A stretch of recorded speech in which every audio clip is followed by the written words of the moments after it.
Hi friends, నేను miss వచ్చాను. ఈరోజు నేను ఇది బచ్చలాకండి. బచ్చలాకుని మనం ఇలా చిన్న ముక్కల్లా కోసుకొని దీంతో క్యారెట్ కూడా మనం చిన్న ముక్కల్లా కోసుకోవాలండి. ఇది చేసుకొని డిన్నర్ కింద నేను చేసుకుంటున్నాను. చాలా బాగుంటుంది, మీరు ట్రై చేయండి.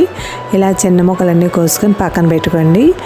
ఒక బౌల్లోకి తీసుకోండి చిన్న ముక్కల్లా కోసిన బచ్చల కూరని, ఇలా క్యారెట్ ముక్కల్ని, అలాగే కొన్ని పచ్చిమిరపకాయ ముక్కలు, చిన్ని పచ్చిమిరపకాయ ముక్కలండి వేసుకోండి. అందులో చిన్న ఉల్లిపాయ ముక్కల్లా కోసుకొని వేసుకోండి.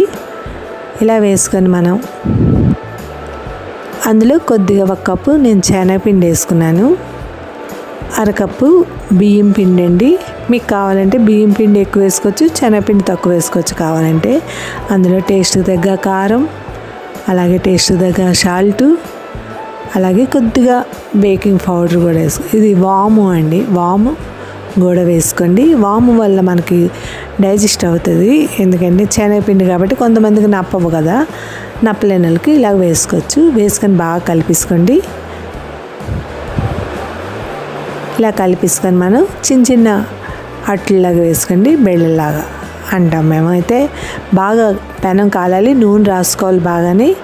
ఇలా చిన్న చిన్నవి వేసుకోండి. ఇవి డిన్నర్ కింద చాలా బాగుంటాయి, మీరు ట్రై చేయండి. బచ్చల కూర తింటే చాలా మంచిది కూడా, పిల్లలకి కూడా చాలా మంచిది, పెట్టండి. ఆకుకూరలోని బచ్చల కూర, తోటకూర ఎక్కువ యూజ్ చేయొచ్చు. అలాగ పాలకూర ఎక్కువ తినకూడదండి. పాలకూర వల్ల మనకి ఇట్లా అంటే థైరాయిడ్ సమస్యలు అవి వస్తున్నాయి అంటున్నారు ఇప్పుడు, అందుకని పాలకూర కూడా తగ్గించుకోండి. ఇలా బచ్చల కూర వల్ల మనకి హెల్త్ కూడా మంచిది. ఇలాగ చిన్న చిన్న వేసుకొని ఇందులో పెరుగండి. ఇది పెరుగులో నేనైతే పెరుగు నంచుకున్నాను, కొంతమంది కావాలంటే నెయ్యి కూడా నంచుకోవచ్చు. పెరుగు, సాల్ట్, టేస్ట్కి తగ్గ సాల్ట్, కొద్దిగా పంచదార, కారం వేసుకొని ఇలా కలిపేసుకోండి పెరుగులోని. అంతేనండి, ఎంత టేస్టీ అయినా బచ్చల కూర బెల్లలు రెడీ అయిపోయి. మీరు ట్రై చేయండి. Thank you. సబ్స్క్రైబ్ చేయండి, లైక్ కొట్టండి, కామెంట్ పెట్టండి. Bye, thank you.